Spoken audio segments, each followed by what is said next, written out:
So hello everyone, Syed Kumail here. तो आज मैं आपको एक ऐसे एक्टर की कहानी सुनाने जा रहा हूँ जिसको बॉलीवुड में मेन रोल मिलने में ही 12 साल लग गए। साल 10-12 साल तक कोई काम नहीं था। जैसे आपने बताया कि बहुत ही 10-10 सेकंड के रोल करके घर में आके बैठ जाता, पूरे साल खाली बैठे रहते थे हम लोग। 12 साल तक वो अपने घर से दूर रहे और एक टाइम ऐसा भी था कि वो किसी के घर में रहने के लिए उनके घर के सारे काम किया करते थे और पैसे कमाने के लिए रात को वॉचमैन की जॉब किया करते थे। तो कहानी स्टार्ट होती है 1974 में यूपी के एक छोटे से गांव बुढ़ाना में एक लेजेंड पैदा हुआ था जिसका नाम था नवाजुद्दीन सिद्दीकी। नवाज 9 बहन भाइयों में सबसे बड़ा भाई था और नवाज को बचपन से ही मूवीज देखने का शौक था, लेकिन वो इतने छोटे गांव से थे कि उनके गांव में लाइट ही नहीं हुआ करती थी। पूरे महीने में एक बार लाइट आया करती थी। मैं जिस गांव से आया था, डिस्ट्रिक्ट मुजफ्फरनगर के एक छोटा सा गांव था बुढ़ाना। जब हमने शुरुआत की थी वहां पे, जब मैं था वहां पे लाइट भी नहीं थी। 1 घंटे के लिए रात में कभी आ गई या 1 महीने के बाद हल्का सा मुंह दिखा के चली गई। इस तरह की लाइट इस तरह होती थी कि नवाज अपना मूवीज का शौक पूरा करने के लिए पूरे साल पैसे जमा किया करते थे और फिर ईद में शहर जाकर अपने शौक को पूरा किया करते थे। मूवी देखा करते थे वो थिएटर में बैठ के। और क्योंकि उनके फादर एक किसान थे और आपको पता ही है कि एक किसान का अपने 9 बच्चों को पालना कितना ज्यादा मुश्किल होता है और इंडिया के अंदर सबसे ज्यादा सुसाइड्स भी किसान ही करते हैं। तो इस बात से आप अंदाजा लगा सकते हैं कि किसान कितना ज्यादा डिप्रेशन में रहते हैं। और क्योंकि नवाजुद्दीन सिद्दीकी के गाँव में ज्यादा रिसोर्सेस नहीं थे तो नवाज पढ़ने के लिए हरिद्वार चले गए। वहाँ उन्होंने केमिस्ट्री में बीएससी की पढ़ाई कंप्लीट की, यानी बैचलर्स ऑफ साइंस कंप्लीट किया। और फिर उनको गुजरात में केमिस्ट के तौर पे एक जॉब मिल गई। लेकिन क्योंकि उन्हें मूवीज देखने का शौक था और एक एक्टर बनने का शौक था तो उनका वहाँ पर मन नहीं लगता था। जब उन्होंने अपने एक्टर बनने के इस ड्रीम को अपने फैमिली और फ्रेंड्स के सामने रखा तो उनके फैमिली और फ्रेंड्स ने नवाज से कहा कि अपनी शक्ल तो देख, रंग तेरा सांवला है, कद तेरा 5 फुट का है। और ये बात नवाज ने अपनी स्पीच में खुद ही बताई थी।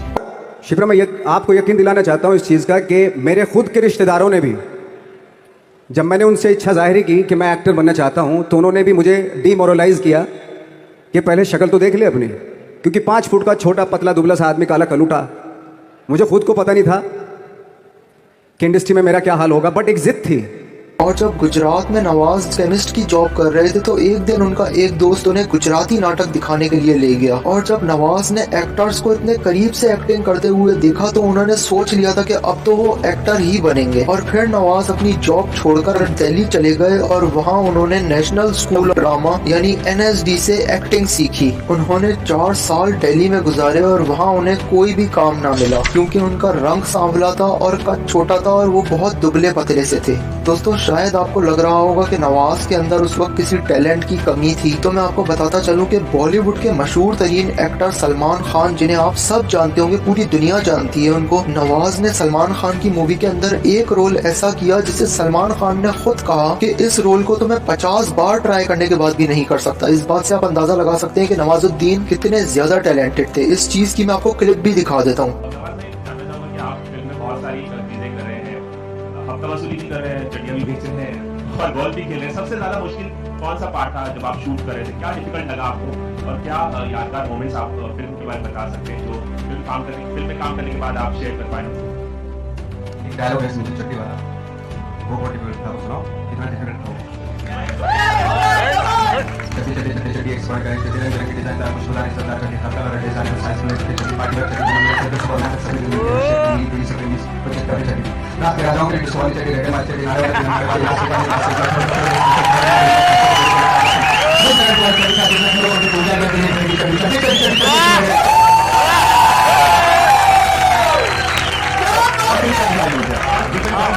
देखा इसी बात किया और मुझे अगर ये 2 साल पहले भी डायलॉग दे रहे थे ना तो एक टेक में होता, उसके बाद मुझे 50 टेक लगते, जैसे टेक खत्म होता मुझसे वापस कभी दोहराया नहीं जाता। लाइफ में एक टेक में किया, एक ही बार बोला है, एक ओके हुआ है। अब कुछ 6 महीने बाद रिहर्स करते हैं सब। नवाज भाई कितना वक्त लगा आपको ये डायलॉग याद करने में?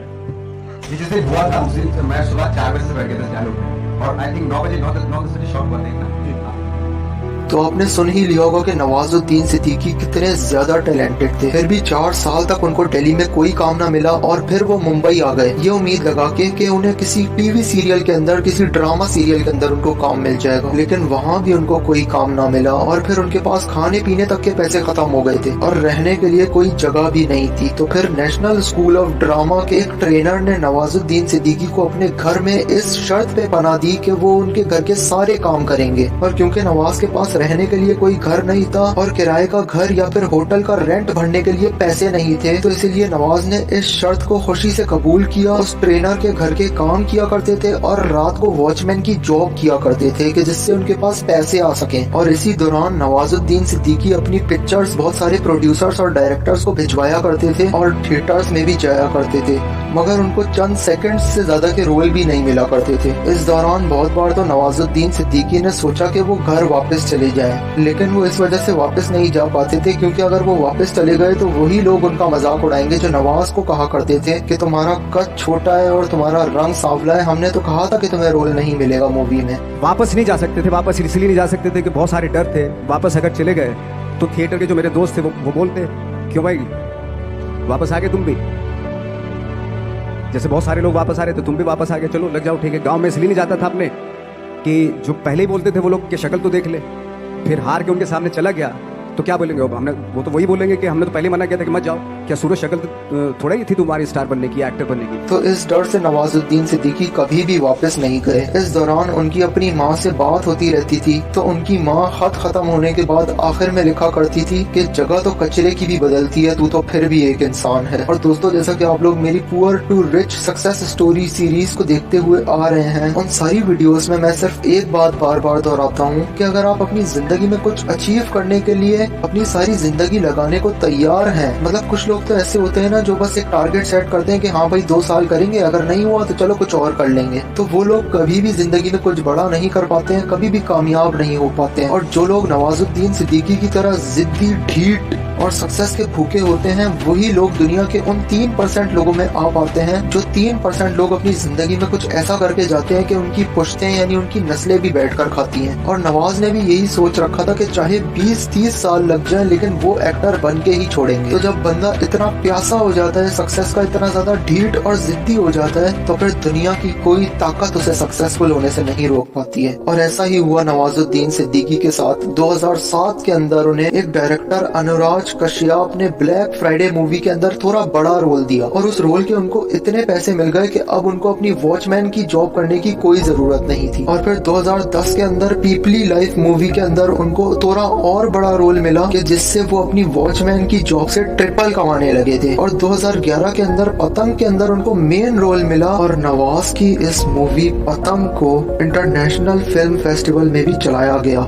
यहाँ से नवाज की जिंदगी चेंज होना शुरू हो गई और इसकी वजह से वो अब हीरो बन चुके थे। और फिर 2012 के अंदर गैंग्स ऑफ वासेपुर में बहुत ही अच्छी एक्टिंग करने के बाद उनको 2013 के अंदर बहुत सारे अवार्ड्स मिले और 2013 के बाद से लगातार वो अवार्ड्स जीतते हुए आ रहे हैं। उन्होंने सलमान खान के साथ बजरंगी भाईजान और किक मूवी में काम किया है और शाहरुख खान के साथ रईस मूवी में काम किया है। और नवाज की मूवी लियार्स डाइस एक ऑस्कर नॉमिनेटेड मूवी है, यानी कि एक लड़का जिसके गांव में लाइट तक नहीं होती थी, उसकी मूवीज को आज इंटरनेशनली चलाया जा रहा है। तो इससे ये बात साबित होती है कि आप अपनी जिंदगी में जो कुछ बनना चाहते हैं आप बन सकते हैं। दोस्तों, अगर आप लोग ऐसी और वीडियोस देखना चाहते हैं तो मैंने ऑलरेडी एक प्लेलिस्ट बनाई हुई है जिसके अंदर पहले से ही 4 वीडियोस हैं कि किस तरह इंतहाई गरीब लोगों ने अपनी जिंदगी को बदल लिया। उसका लिंक मैं डिस्क्रिप्शन में दे दूंगा, आप जाकर चेकआउट कर लीजिएगा। और अगर ऐसी और इंटरेस्टिंग कहानियां सुनना चाहते हैं तो बेल आइकन को दबा के ऑल पे क्लिक कर दीजिएगा। मैं मिलूंगा आपसे अगली वीडियो में, तब तक के लिए गुड बाय।